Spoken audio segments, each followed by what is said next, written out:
என்ன பாச்சு? ஏதோ அடைக்க மாட்டேங்குது, பாக்கணும்.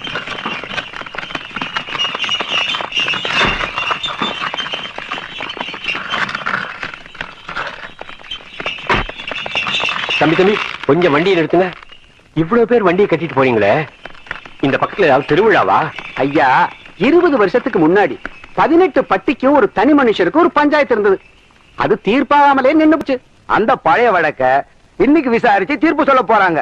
அதை தெரிஞ்சுக்கத்தான் 18 பட்டி ஜனங்களும் இன்னைக்கு வண்டி கட்டி போயிட்டு இருக்கோம். ஆமா, அதை தீர்த்து வைக்க போறது யாரு? இது கூட தெரியாதுங்களா? பெரிய கவுண்டரோட மகன் சின்ன கவுண்டரு. டேய், விவரமா சொல்லண்டா. சின்ன கவுண்டர் பரம்பரை இருக்குங்களே, பால்ல கலந்த சர்க்கரையும் மோர்ல கலந்த உப்பையும் பக்குவமா பிரிக்க தெரிஞ்ச பரம்பரை. அதுலயும் சின்ன கவுண்டர் இருக்காருங்களே, கடிகாரத்தை பார்க்காமலேயே மேல சுத்தி வர்ற சூரியனையும் விளைஞ்சு வர்ற பயிரையும் பார்த்து மணி சொல்றவரு. ஐயா, இவ்வளவு எதுக்குங்க? சித்த உங்களுக்கு நேரம் கிடைச்சதுன்னா அங்க வந்து பாருங்க. பஞ்சாயத்துல என்ன நடக்குதுன்னு தெரியும். சின்ன கவுண்டரை பத்தி அங்க தெரிஞ்சுக்குவீங்க. வண்டியாரா பாப்பாவா மகாலிங்கம், கோர்ட்டுக்கு கொடுக்கிற முக்கியத்துவத்தை விட ஒரு தனி மனிதனுடைய பஞ்சாயத்துக்கு இவ்வளவு ஜனங்கள் முக்கியத்துவம் கொடுக்கறாங்கன்னா அதை நாம் பார்த்தாகணும்.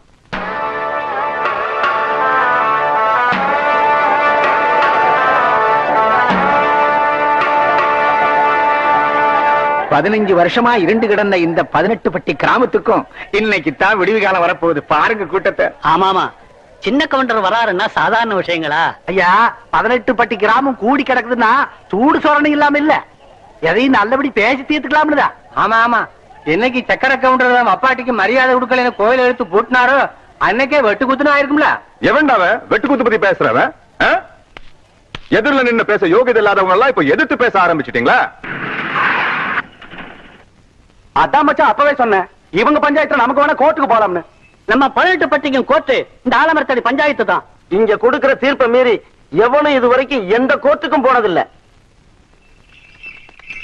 ஏன் சின்ன கவுண்டர் வந்துட்டாருங்க. சின்ன கவுண்டர் வராரு. ஐயா வராரு.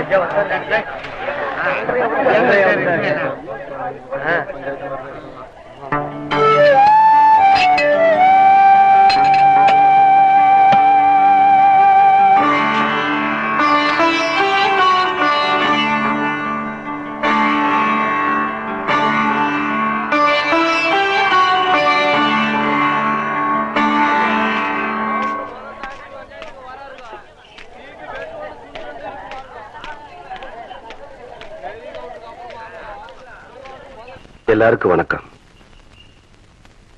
தலைமுறையா நீங்க எங்க குடும்பத்துக்கு கொடுத்துக்கிட்டு வந்த கௌரவத்தை இப்ப எனக்கும் கொடுத்திருக்கீங்க. 18 பட்டி ஜனங்களை என் மேல வச்சிருக்கிற மரியாதையும் நம்பிக்கையும் காப்பாத்துவேன். நீதி நேர்ம தர்மம் தவறாம தீர்ப்பு சொல்லுவேன்னு நான் பிறந்த இந்த மண்ணு மேல சத்தியமா சொல்றேன்.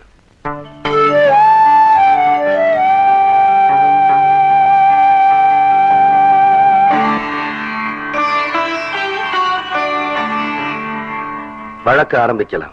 உங்களுக்கு தெரியாதுல்ல தம்பி, 15 வருஷத்துக்கு முன்னாடி பண்டிக்கார மாகாளியம்மன் கோயில் கட்டணும்னு சொல்லி உங்க அப்பார் தலைமையில கூடி முடிவெடுத்து ஒரு கோவிலையும் கட்டி முடிச்சோம். கோவில் கும்பாபிஷேகத்தன்னைக்கு கோவில் கட்டி இருக்கிற இடம் இந்த அம்மாவுக்கு தான் சொந்தம்னு சொல்லி கும்பாபிஷேகத்தையே தடுத்து போட்டாரு உங்க மச்சான். கும்பாபிஷேகத்தன்னைக்கு சக்கர கவுண்டர் அந்த கோயிலையே பூட்டி போட்டு போயிட்டாரு தம்பி.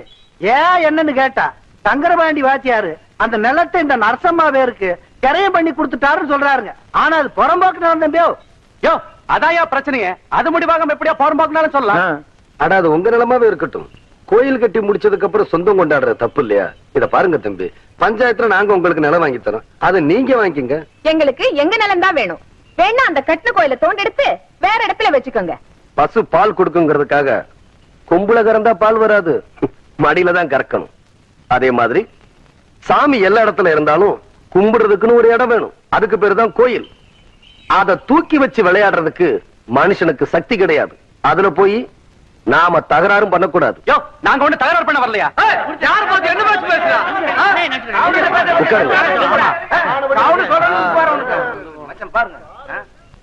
ஊருக்கு சொந்தமான நிலத்தை உங்க நிலம்னு சொல்றீங்க, அதுக்கு ஏதாச்சும் ஆதாரம் இருக்குதா? இருக்கு. டேய், அந்த இடம் இவ பேர் தான் இருக்குங்கிற நிறைய பத்திரத்தை கொடுற. படிக்கட்டும், வேடிக்கை பாரு. இந்தா படிச்சு காட்டியா? படிங்க என்ன. கோவை ஜில்லா காரைமடை பஞ்சாயத்து முல்லைப்பாளையம் கிராமத்தைச் சேர்ந்த சுப்பிரமணியன் புதல்வரான சங்கரபாண்டி எழுதி கொடுத்த கிரைய பத்திரம்.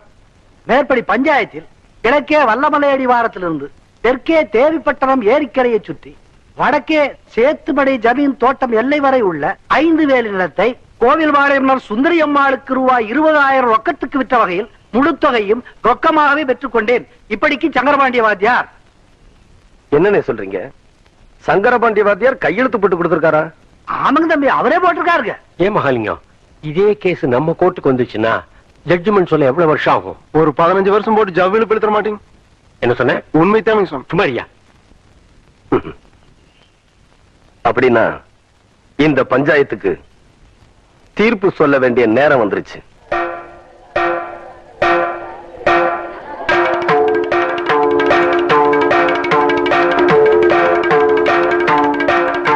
ஆயிரத்தி 1936 வருஷம் சங்கரபாண்டி வாத்தியார் இறந்துட்டாருன்னு உங்க எல்லாருக்கும் தெரியும்.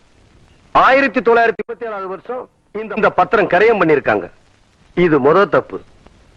சங்கரபாண்டி வாத்தியார்னா எல்லாரும் பள்ளிக்கூட வாத்தியார்னு தப்பா நினைச்சுக்கிட்டு இருக்கீங்க. ஆனா அவரு எழுத படிக்க தெரியாத சிலம்பம் கத்து கொடுக்கிற குஸ்தி வாத்தியார்னு நிறைய பேருக்கு தெரியறது இல்ல. எங்க அப்பா இறந்து போனப்போ ரிஜிஸ்டர் ஆபீஸ்ல வந்து அவர் கை நாட்டு போட்டாரே தவிர கையெழுத்து போடல. அதனால இந்த பத்திரம் பொய்யான பத்திரங்கிறது உண்மையாயிருச்சு. இது 2வது தப்பு. இந்த நிலம் நம்ம கோயிலுக்கு தான் சொந்தம். இந்த கோயில் நம்ம 18 பட்டிக்கு சொந்தம்னு தீர்ப்பு சொல்லி உங்ககிட்ட இருந்து நான் விடுதலை வாங்கிக்கிறேன். நீங்க நல்லா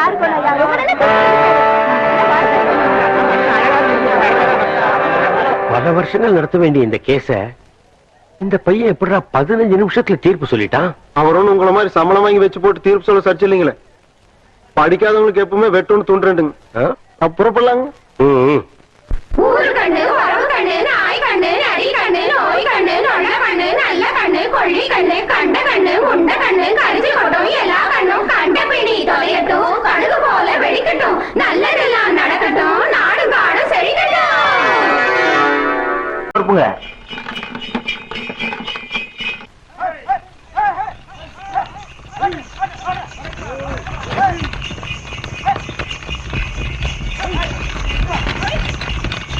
என்னடா இது வண்டிகள்லாம் வேகமா வருது?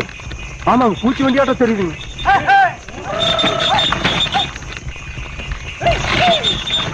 வண்டி வடக்கு திருப்பு. சரி.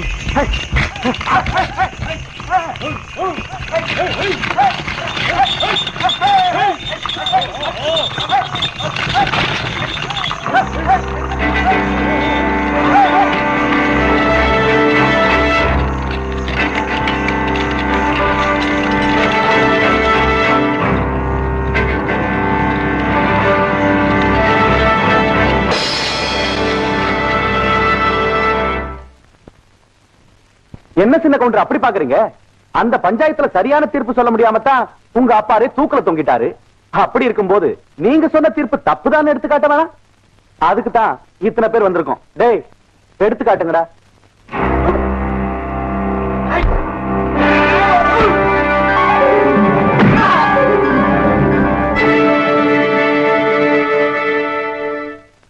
ஈசா, இந்த துண்டு மண்ணுல விழுந்தா ஆத்தா மனசு ஒத்துக்காதுல்ல. பத்திரமா கொண்டு போய் உள்ள வை. இந்த துண்டை இடுப்புல கட்டினா கோயிலுக்கு போறேன்னு அர்த்தம். இந்த துண்டை தோல்ல போட்டேன்னா தீர்ப்பு சொல்ல போறேன்னு அர்த்தம். இந்த துண்டை அப்படி எடுத்து வச்சேன்னா பட்டைய கலப்ப போறேன்னு அர்த்தம். டேய்,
ஈசா வேணும் நல்லா சுத்தி பாரு, அழுக்கு இருந்துற போது ஆத்தா பார்த்தா திட்டு போடும். ஆஹா, சுத்தமா வெளுத்து கட்டணமா இருக்குது போங்க.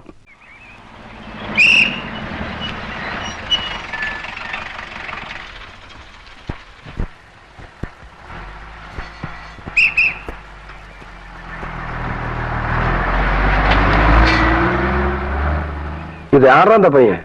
தெரியலீங்க, பெரிய புட்டி தான் கொண்டாந்து இறக்கி இருக்கு. நான் நினைக்கிறேன். நீ ஒண்ணு நினைக்க வேணாம், கேட் போடலாமா? அதான் நினைச்சேன்.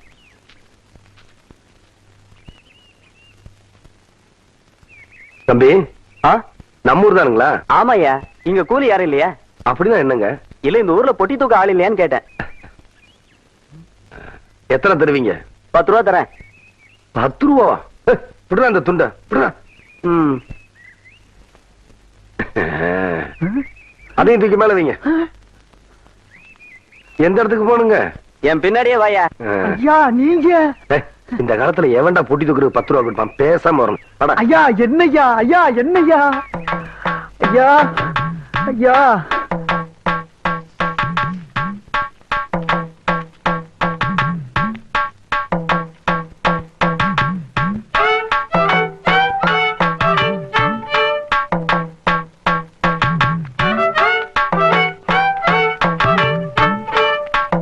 யோ, தீவட்டி இருக்காயா?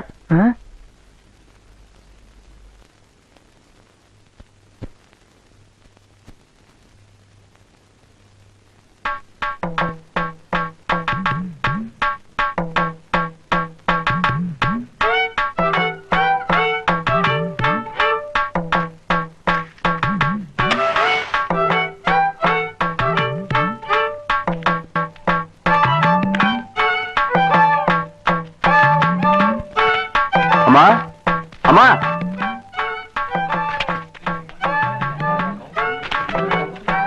படிச்சவங்களே பாத்துருக்க மாட்டாங்க போல இருக்கு. யோ, இதான் என் வீடு. இறக்கியா? பேசின கூலி கைக்கு வரட்டுங்க, அப்புறம் இறக்கி வைக்கிறேங்க.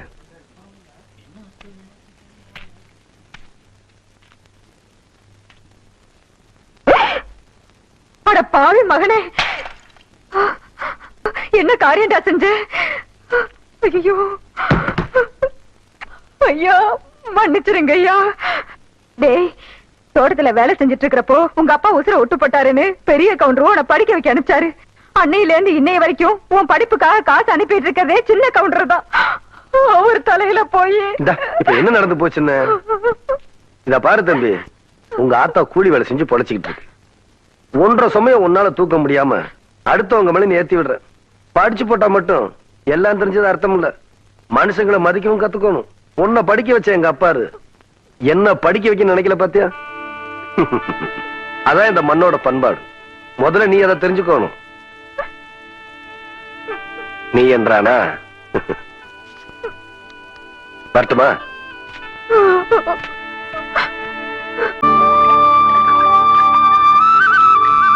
நீ மாகாளி ஐயா, லேசா தூரல் விழுகிற மாதிரி தெரியுதோ? களத்து மேட்டுல இருக்க நெல்லு மூட்டையில சாலக்குள்ள எடுத்து வைக்க சொல்லு. ஐயா கும்பிடுறாங்க. என்ன விஷயம்? பெரிய கவுண்டச்சி உங்க அக்கா பொண்ணுக்கு புடவை எடுத்திருக்காங்க. உங்ககிட்ட பணம் வாங்கி சொன்னாங்க. எத்தனைடா? 300 ரூபாய்ங்க. சேலை கட்ட அளவுக்கு பெரிய மனுஷன் ஆயிட்டாளா? அந்த பொண்ணு வேற சொன்னா ஆத்தா ஏமாந்துரும். நல்லா தெரிஞ்சு வச்சிருக்கீங்க. புடுறா. ஐயா கும்பிடுறாங்க. இருக்கட்டும். ஆத்தா அக்கா மகளுக்கு சீலை எடுத்தாங்க. ரூபா உங்ககிட்ட வாங்கிக்க சொன்னாங்க. ஓஹோ, என்றாவது 2-3 சேலை எடுத்திருக்கு. எத்தனை? 200 ரூபாங்க. இந்த வரேனுங்க. நல்லது. ஐயா வணக்கங்க. இருக்கட்டும். ஆத்தா பேத்திக்கு சேலை எடுத்திருக்காங்க. உங்ககிட்ட போய் பணம் வாங்கிக்க சொன்னாங்க. எத்தனை? 400 ரூபாய்ங்க. என்றது நிச்சயார்த்தம் முடிஞ்சு கல்யாணமே நடந்துரும் போல இருக்கு. ஆத்தா அவ்வளவு சேலை எடுத்துக்கிட்டு இருக்கு. இந்த ஐயா கும்பிடானுங்க. இருக்கட்டும்.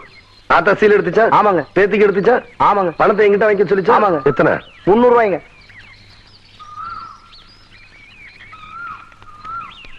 இந்தாங்க. நல்லதுங்க.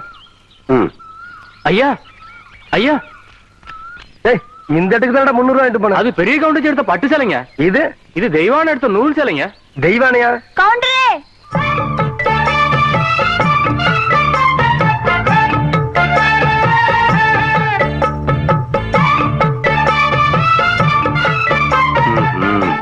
என்ன அப்படி பாக்குறீங்க? கவுண்டர் வேற சொன்னா கைலாசி வேலைக்கு வாங்கி போடலாம்னு சொன்னாங்க. அது நெசமா இல்லையான்னு பாக்குறதுக்கு தான் இந்த சேலை எடுத்தேன். கண்ட பொண்ணுக்கு சேலை எடுத்துக்காளுங்க. காசு கொடுக்க இந்த கவுண்டர் தான் கிடைச்சானா? போடடே போ. கவுண்டரே, திரௌபதிக்கு கிருஷ்ணர் சேலை கொடுத்த மாதிரி அவ்வளவு நேர்த்தி எடுத்துட்டேன். ஏதோ 8 முழத்து ஒரு சேலை எடுத்துட்டேன். பேசாம காசு கொடுத்து போட்டு போவியா? நீ மட்டும் மரியாதையா அந்த சேலை காசு கொடுக்கல, போறது 1.5 மானம் இல்ல 1.5 மானம். யோ துணிக்காரே, இந்த சேலை கையோட அவுத்து கொடுத்துறேன். நிறுத்துப்புல பூராத்தனி அவக்கிறதுக்குள்ளேயும் மலமலன் பணம் தனி அவன் கையில கொடுத்து போடுறான். தெய்வானா தெய்வானா, கொஞ்சம் நில்ல. பெரிய கவுண்டிச்சம்மா விஷப்பாம்பு கடிச்சு அங்க விழுந்து கிடக்குறாங்க. கொஞ்சம் சீக்கிரம் வாயே. இப்ப பெருசு எங்க இருக்கு? அடுத்த மேட்ல. ஐயோ, ஏக்கோ முதல்ல அந்த லாந்தரிடு. இந்த அம்மா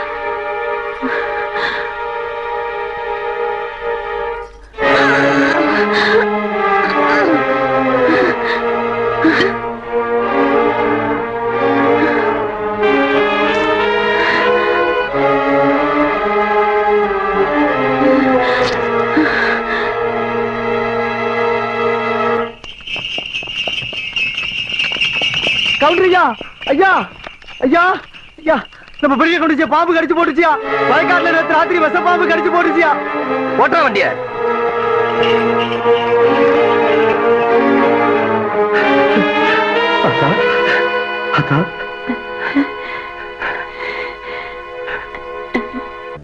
அத்தா எப்படி அத்தா இருக்க?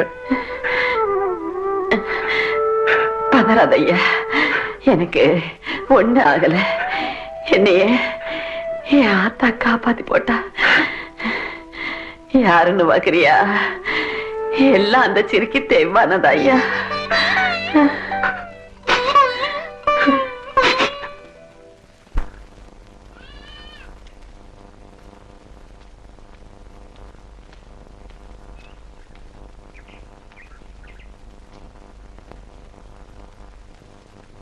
தெய்வான,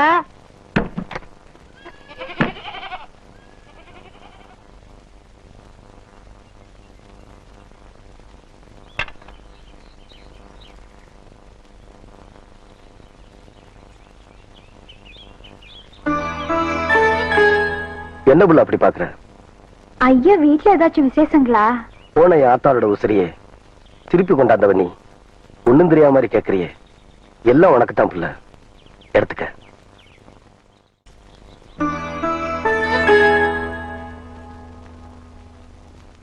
கவுண்டரையா, நீங்க தப்பா நினைக்கலனா நான் ஒண்ணு சொல்லட்டுமா? சொல்லு. 18 பட்டிக்கும் பஞ்சாயத்து பேசுற சின்ன கவுண்டர்னு நாங்க உங்க பெருமை பேசிட்டு இருக்கோம்.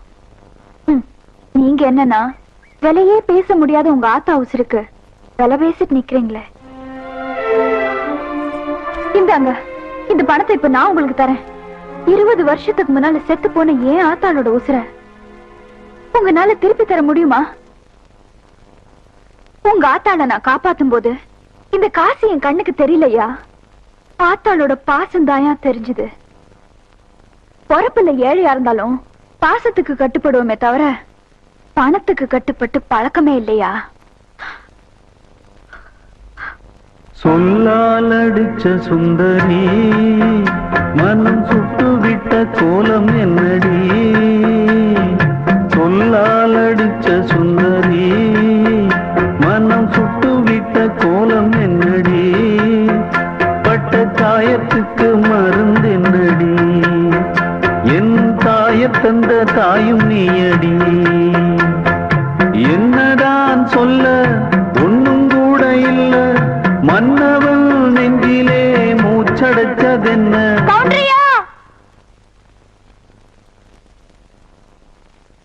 தலை கவுந்து நிக்கிறது கதிருக்கு வேணா பெருமையா இருக்கலாம். தலை நிமிர்ந்து நடந்தாதாயா